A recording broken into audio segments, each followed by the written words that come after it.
Well, negotiations, right? Politics. And we're out of time. So you.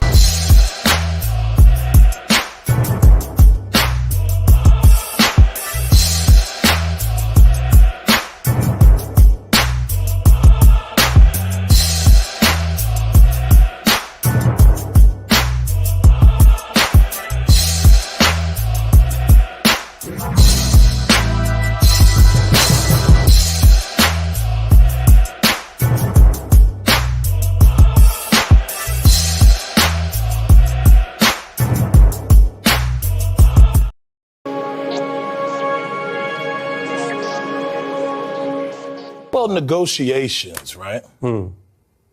Politics. And we're out of time. So you.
All gravity, any day above ground, live it. Hope you're having a fantastic start to your Sunday morning. I know it's football, so we're going to see three folk tackle each other. This is going to be great. Now, I know y'all saw the discourse online regarding Angela Rye and Jill Stein and Butch Ware on The Breakfast Club. So we're going to do what we do best. We're going to look at it. We're going to see who was right, who was wrong, and we fact check in real time. And even though I was late, we're not going to waste any more time. We're going to introduce the family, do the customary house cleaning, and we're going to get into it. Jerry Bedford, good morning. Brooklyn Queen 125, good morning. Miss Nisi, good morning. Eddie Foster, good morning. Anthony Ruger Phillips, good morning. Cosmo Fury, good morning. Jude Mackay, good morning. Torian Rain, good morning. Wild J, good morning. And for those who haven't said anything in the live chat or the comment, good morning. Copyright disclaimer under Section 107 of the Copyright Act 1976. Allowance is made for fair use for purpose, such as criticism, commenting, news, reporting, teaching, scholarship, and research. Fair use is use permitted by copyright statute that might otherwise be infringing. Nonprofit, education, or personal use tips the balance in favor of fair use. You know, let me go here. There's a growing concern. Here we are. Like I said, we're not going to waste time with this.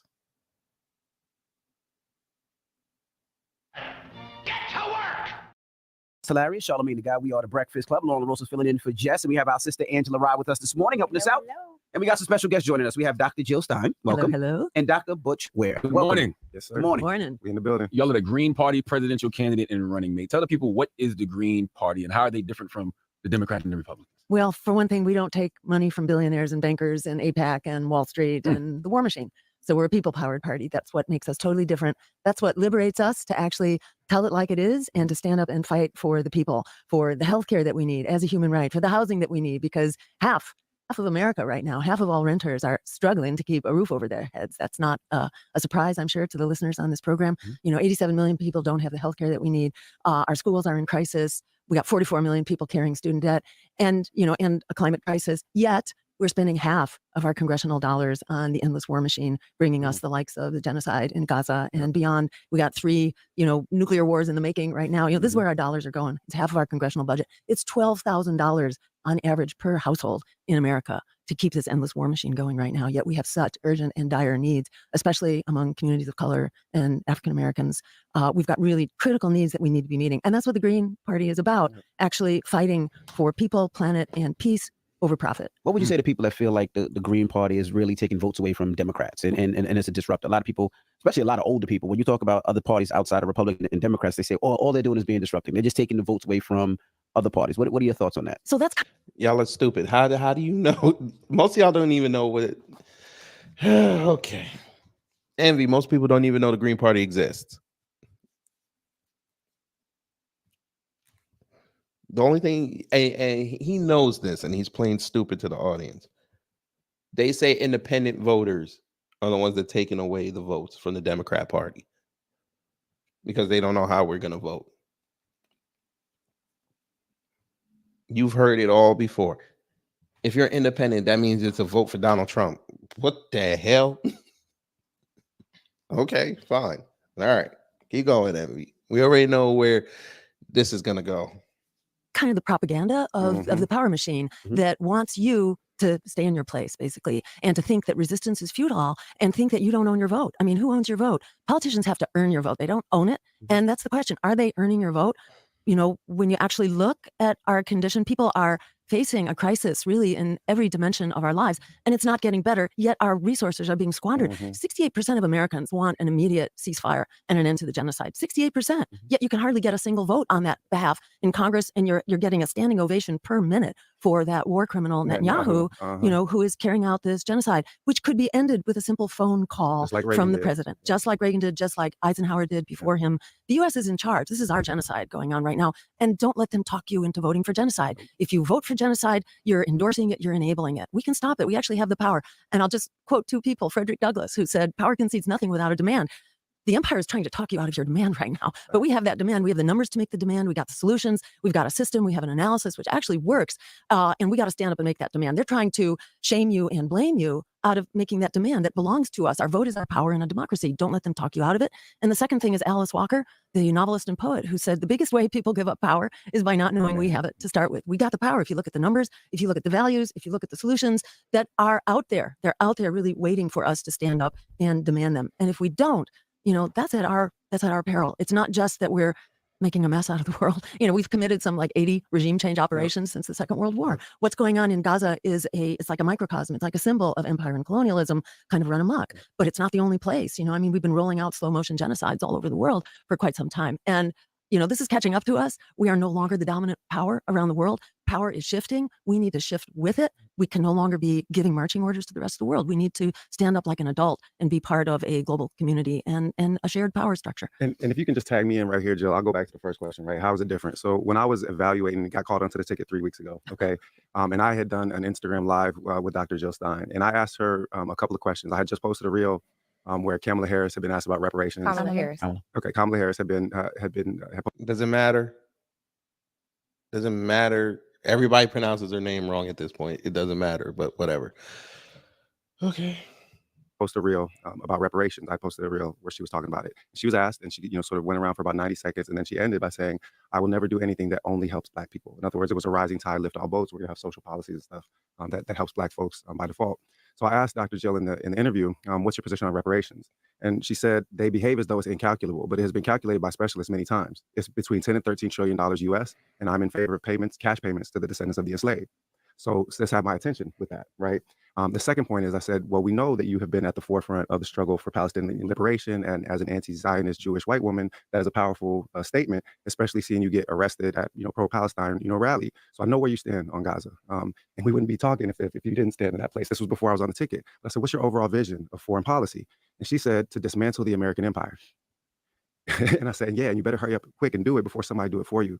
Right? That those two processes look very different. If you take the $1 trillion a year that are being thrown away, murdering other people's children in foreign countries, and instead put that into investments in infrastructure, into social housing, into healthcare in this country, then that looks like a flourishing, prosperous future, not just for Black America, but for all of America, right? Whereas if you continue to torment humanity with the most brutal imperialist state ever to exist in human history, then we're coming up on a 9/11 memorial, right? Jill and I are going to do something, a march in Detroit.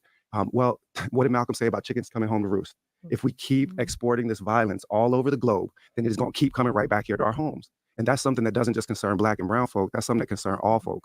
Last thing that I'll say on this, in response to your question, DJ Envy, I would, one version that we get of that question, regularly is like, well, you're throwing your vote away, right? That's the other version of it, okay? And the thing is in this broke electoral college, and by the way, the Green Party stands for abolishing the electoral college, okay? And so that hangover from slavery and bringing in ranked choice voting in all voting systems so that you're not putting people on opposite sides where they bang on each other, right? The real criminal red and blue is not the honorable street organizations like the Bloods and the Crips. The real criminal gangs, red and blue, are the Democrats and Republicans. And right now, they're being encouraged to bang on each other in public. If you have ranked choice voting, then people are going to be drawn to the middle rather than drawn to extremes. But let's go back to the question about throwing your vote away. In this electoral college system, all y'all throwing your votes away. Because unless you live in one of them 4 or 5 swing states, it is already decided that your state is going to go either blue or red before you ever get into the booth. So instead of throwing your vote away on team red or team blue when it don't make no difference in the state that you're in, why not vote for reparations now? Why not vote for a ceasefire now? Why not build power in a Green Party that is going to give people an actual viable third party alternative so that we can get these thugs on either side of the aisle to behave like grown folk? Well, so you raised. Not a bad answer. Really not a bad answer. Here's the problem. Y'all got to get more outside. Y'all got to get outside during off election years. Y'all got to get outside, get into the communities more. We not seeing y'all. Just like the Republicans, we ain't seeing you. Dare I say, you might have to do the MAGA move. You might have to get some rabid people in there. Just a thought. But let's see how Professor Black said it. Angela Rye hold the mustard, whatever he said. Let's hear what she about to say.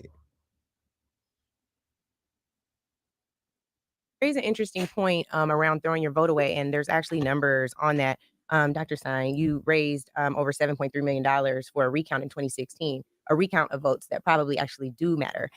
In Michigan, for example, you acquired 51,463 votes. Of course, Donald Trump beat Hillary Clinton by 10,704 votes, and she lost by half a percentage point in Michigan. In Wisconsin, 31,006 votes. You acquired. Trump beat Hillary Clinton by 22,177 votes. In Pennsylvania, 49,485 votes, and Donald Trump beat her by a little over 67,000 votes. You engaged in raising money for a recount because our votes actually do matter. Can you talk about the results of that recount in those 3 states that I just named? Sure. And let me say that every vote counts, and we believe because every vote counts, that's why we don't want the Electoral College telling us that some states matter and others don't. Absolutely. We believe, and in terms of how we are conducting our campaign, we're in swing states, we're in red states, we're in blue states. We are all about building power and really helping to help people to grab the power that belongs to us.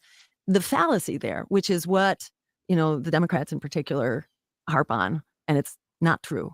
The idea that votes for Greens came at the expense of votes for Hillary Clinton. We actually know from exit polls and just from talking to people who vote for us, and it's about 61% of everybody who votes for us would not have come out to vote. So those votes didn't come from Hillary Clinton, and some of them actually came from Trump too. So if you actually crunch the numbers, what you see is that the outcome would not have changed at all if we weren't in the no Electoral College vote would have changed. Exactly, none. If you calculate the fact, 61% of our vote would not have voted one bit, and of the remaining, I would love to do that calculation, but the only thing I'd be glad to share it with you. No, I'm not. I'm a lawyer because I don't do math like that. But what I will say is we don't really know that. Like folks come in, even, and you all know this too, from Ralph Nader to you, right? Folks will say that. Okay. We've officially hit it. This is way over the edge. Like we it's not even over the edge. We died already. This is beyond the event horizon. Like we about to hit the vortex. Yeah, we about to hit the vortex. Yeah. To play games. Okay. Well, I see you. But Angela Rye, now lawyers don't do math like that. Yeah, but I bet when you're calculating your fee, your math is impeccable, isn't it? Say less. Ralph Nader, who was one of about 6 third-party candidates in that election. Ralph Nader, but you don't know what my point was going to be. All My right, go point ahead. was just going to be that folks will say, and it's happened to Hillary Clinton, it's happened to Kamala Harris, it's happened to Donald Trump. Folks will say in a poll that they were going to vote or they are going to vote for this person. That's true. You never know. But we also know that 1 out of every 3 voters did not vote in the last presidential election in 2020. 1 out of every 3 eligible voters chose not to vote. And who were they? They were largely disproportionately of color, young, and low income. Exactly the people to whom our agenda speaks. Yeah. So, a lot about voting is indeterminate, and it's not going to be predicted by polls, because polls, are by definition people who tend to vote. But what we're talking to are people who tend not to vote. Don't they also deserve a vote? And let me also cite the statistics that show the numbers are off the charts right now in terms of people who want other options. This is sampled every year by Gallup and also by Pew. But Gallup shows that the numbers now are 63% who are saying that the two parties are doing such a bad job of serving the public interest that 63% say we need another option. We need another major party. So it's like, amidst all this indeterminate stuff, and you're absolutely right, you can't predict a lot of this. Are we going to clamp down and say, therefore shut down choices, therefore shut down options, when that's what people are demanding? And why are people demanding it? Because they've been thrown under the bus for long enough by both parties, and they really want other options. So what we're saying is, let's give people those other options. If you're concerned about splitting the vote, so-called spoiled elections, there's a solution for that. It's called ranked choice voting. We have been pushing that for 20 years, and the Democrats keep shutting it down. Why do they shut it down? Because they want to extort your vote. They want to be able to use fear campaigning and smear campaigning because they don't want to face the music. It's hardly a new charge. No, we can document that. Just jump in? I know the question wasn't addressed to me. of course. But yeah, I just wanted to add a piece to it. And this has come, since like. Okay, so what she was talking about was basically, how what happened in 2020, it took like an extra 4 days to find out who won. What she's saying is, if it's that close, just do a runoff and just do it again. We know why they're not going to do that. We know the main reason. That's going to cost them money, both sides. We know they're not going to do that. But also, it's also going to tell them that, listen, we weren't happy with this election. Y'all better get that shit right.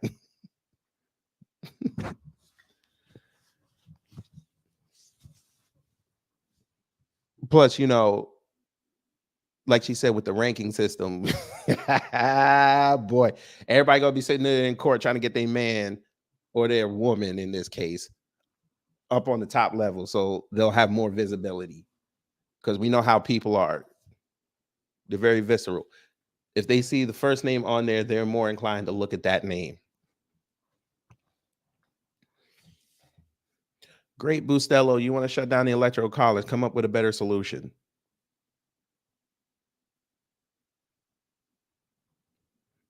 Yo-Yo 103 Queen, and thank you for the $5. I'm guessing that's a super sticker. That's a blessing. And you get this here.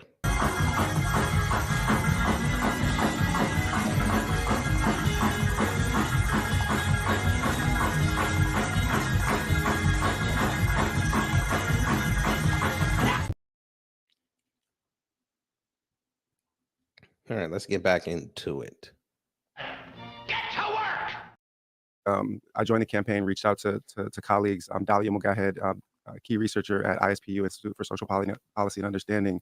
So these are publicly available numbers. And this goes to the heart of the question that you asked about previous elections, but it's about this upcoming one. And then it's about like where we actually are. So key swing states, Pennsylvania, Michigan, and Georgia. Okay. These are all for You forgot about Ohio, sir. I love how y'all keep forgetting about Ohio. But you know what? That's going to be y'all detriment. It's okay.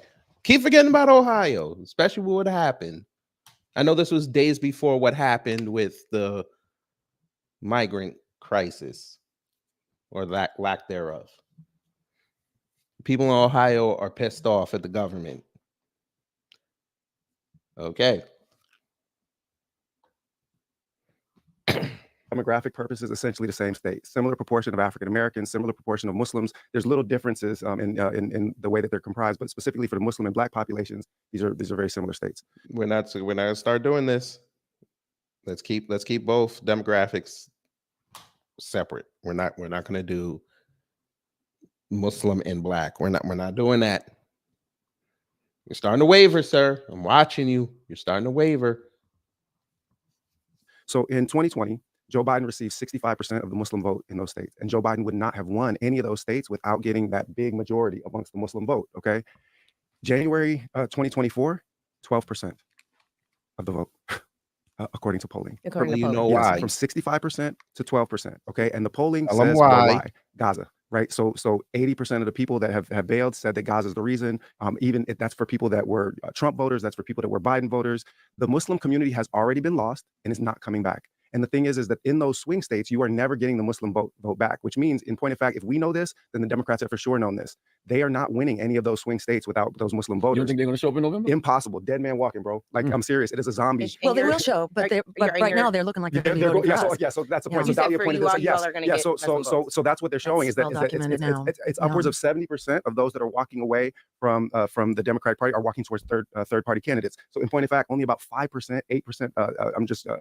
There were two different numbers from two different points in time that Dahlia had cited. So somewhere between 5 and 10% are going towards Trump. It's a very small number. A very small number are remaining uncommitted. The overwhelming majority are going third party. And this was before it became clear, right, that the Green Party was going to be the strongest of those three parties. So then another poll run by the Council on American Islamic Relations, CAIR, showed just last week that in the Muslim community nationwide now not just talking about those three swing states, but nationwide, had us polling neck and neck with Kamala Harris. And actually, a new poll was just released that came out this morning. I didn't get the chance to verify it, see whether it's a scientific poll or not, that we're not leading in that race. You guys are you're saying that you're competing in red states and battleground states. I'm sorry, y'all jump into, but it just. This is a dope interaction. So let's keep going. You know what I'm saying? There are at least 13 states Yes. where you all are not like on the ballot, or folks would have to write you in, or it's still contested. You're actively petitioning, for example, to be on the ballot in Rhode Island. So in those states where there are also Muslim people who you're saying you're winning over based on a poll that you're going to find the information for, what options do they have? If this is a 50 state strategy, y'all are short by 13. So in every state except for 3, there are 3 states that don't allow write-in campaigns, but write-ins are doable campaigns. Joe Biden himself won a write-in in New Hampshire because he was not in the primary for various reasons. Yeah, right. But even so, even in a primary, he ran a write-in campaign and did fabulous. So having the ability to do a write-in, if the community is really motivated, and in Wyoming, North Dakota, but in the overwhelming majority of states, we are actually on the ballot. We will be on his write-ins in all of the states, with the exception of, I think it's South Dakota, Indiana, and Oklahoma. That's right. Those 3 states. But we are on the ballot, not write-ins. Yeah, sorry, go ahead. Well, so we will be a choice, an anti-genocide, anti-war, pro-worker, pro-reparations, climate emergency choice, and the only one which has nationwide status. We will be on the ballot for 95% of voters. That is more than enough to win an election. But, I don't want to just focus on winning the election. This is an odd election, and I would not rule out a win, but that's not the only reason to run. Every vote cast for our campaign is a vote against genocide. It is a shot across the bow of the endless war machine to say that we, the people, are getting organized. We are moving forward. We are growing. We have organization and infrastructure that we have never had before. We've never been able to break through like we are now, because Greens have been ahead of the curve on a lot of things like climate change, on reparations, on healthcare as a human right, on housing as a human right, also on Gaza and genocide. We've been very much ahead of the curve, and on cutting the military budget.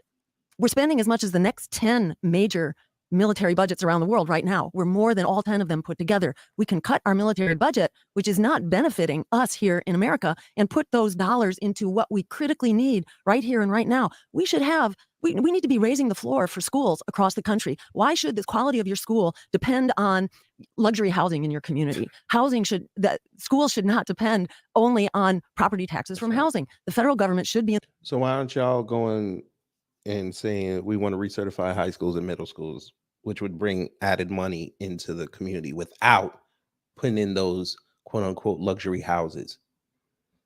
And that's actually a lot cheaper.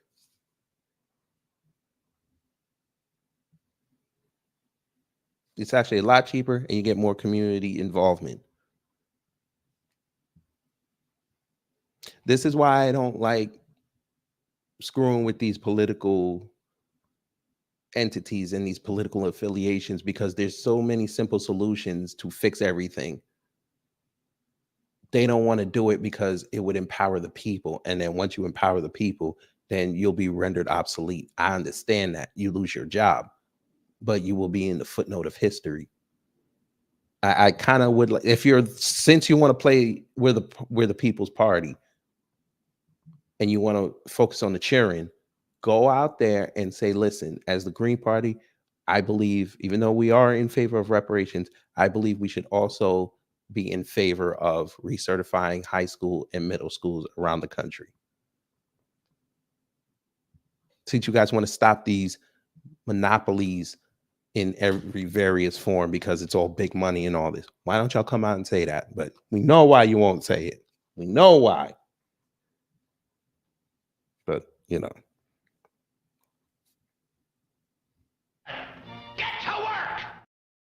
In the business of raising the floor so that we have a common standard across the country. So regardless of your zip code, you have good, high quality education where you're starting out. Things like that is where we need to be spending our money, not on endless war, on genocide, on killing children, on massacring women and children every day. You know, the police violence in this country. We don't need that police violence. And there are all. Okay.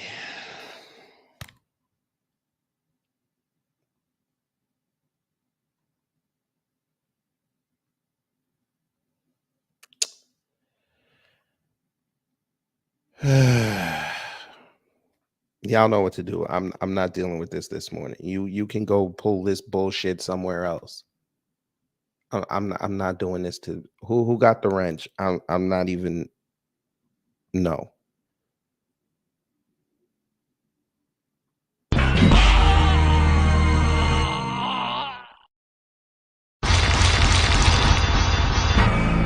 Smoke wins. Flawless victory. Fatality. I'm not doing this shit this morning. I don't have the time. I don't have the patience.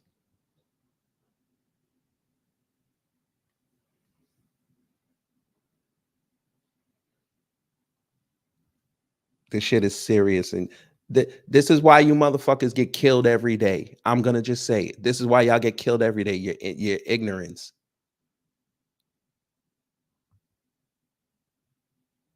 This is a serious topic. We're 6 weeks away from a fucking election, and you want to play around like that.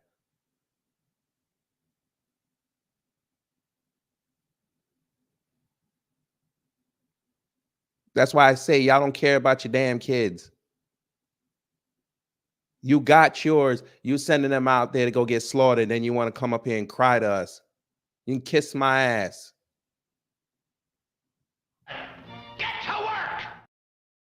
Alternatives to that that can actually move us forward. Yeah, go You were a ahead. candidate in 2012, 2016. Right. What's the difference in 2024? Oh man, it's the difference between night and day. You know, it's the thing about being ahead of the curve and then the curve catches up to you. Curve is catching up to us on all the things, really our agenda. In fact, the agenda that we've been putting forward since 2012 really is the progressive democratic agenda right now. Healthcare is a human right, housing is a human right, reparations to the extent that they give it lip service, the Green New Deal.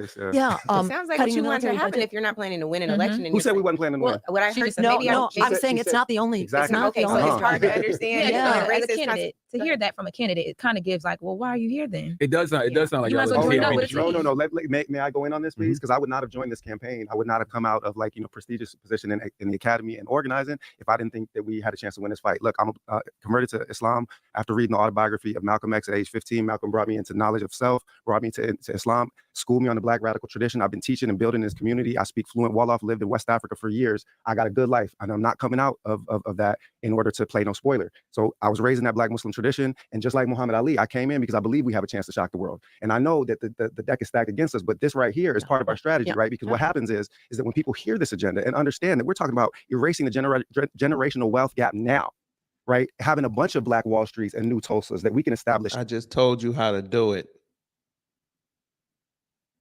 Y'all not pushing it. What are we talking about then? If y'all care about the next generations, give them the tools.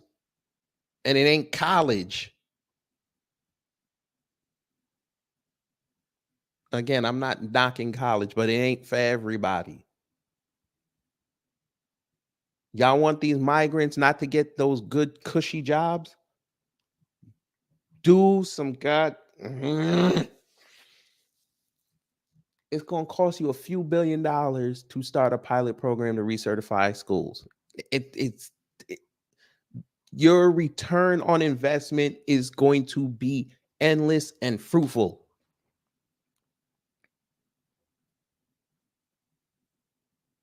And if you're so worried about immigration, you won't have to do it because you already have the manpower here.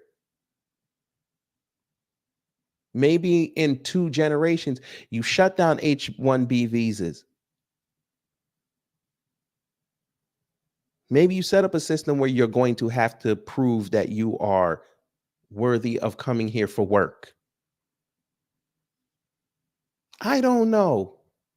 But invest in the children, you bastards, you.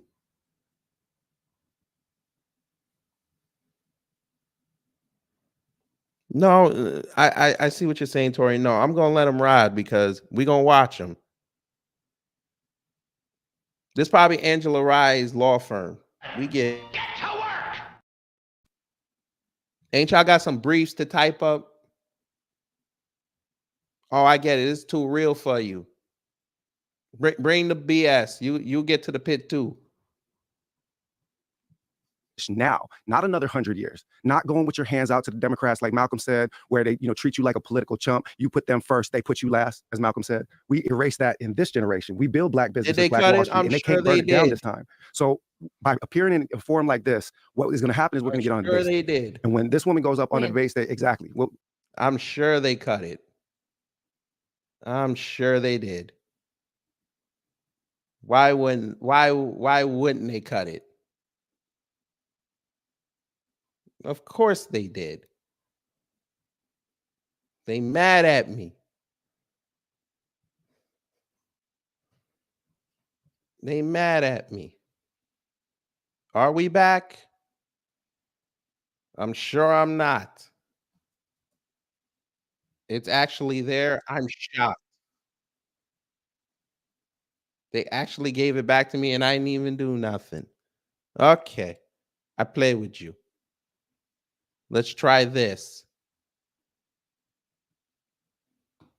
Who knows? But the point is that as soon as we are in the mainstream media conversation, exactly, we have a watch party tonight. You guys have a response. We will be doing a response. Not meet the qualifications for AB. Well, the qualifications established by an exclusionary framework. By the way, if it does it again, just go on my kick. We'll watch it from there.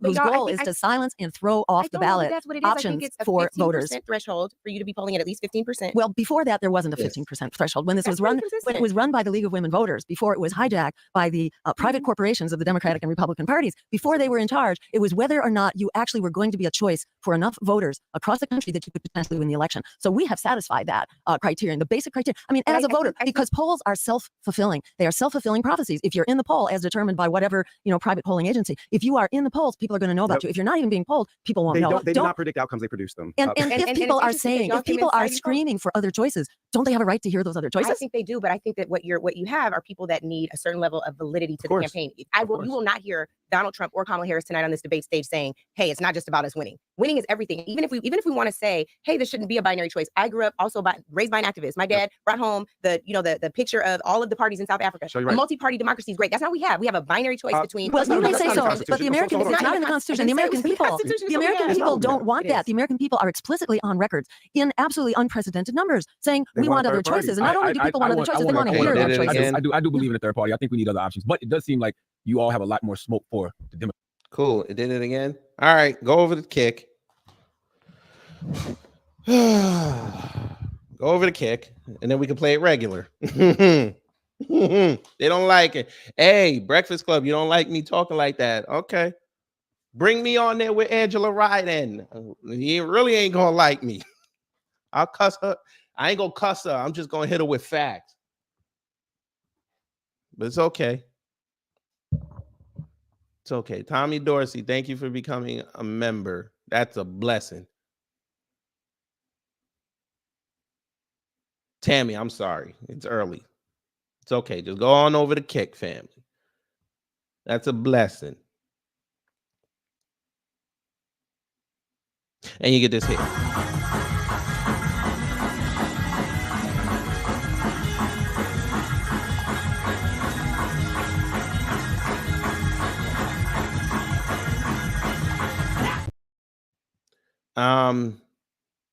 Oh, it's pinned up top. Don't worry. It's pinned up there.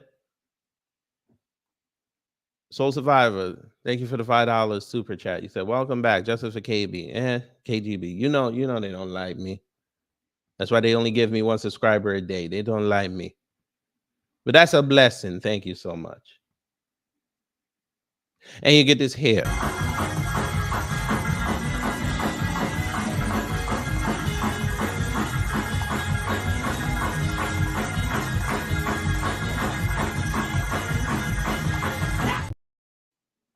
Okay. So we're going to remove YouTube. So you better hurry up and get over there. I'm gonna give you time to get over there. The link is pinned up top for Kick, and yeah, y'all gonna have fun. We're gonna have more fun. So we're gonna do that. We're gonna end the show here, and then we're just gonna continue. So YouTube, I'm sorry if you see this later. If you weren't replay gang, if you're replay gang, I'm sorry, but you know, Breakfast Club don't like it when you start talking truth. I understand. Plus, that girl got embarrassed. We haven't even gotten to that part yet. So y'all take care, stay safe, and you know what to do when the agents of chaos come to mess up your existence. Wait around. Yep. Start, yeet, and get out.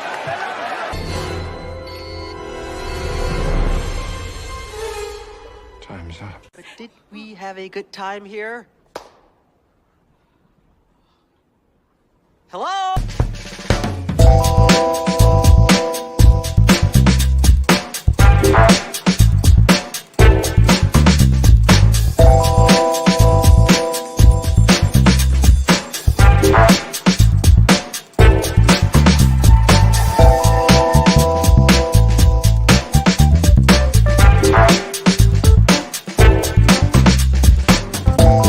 At the end of the day gotta end.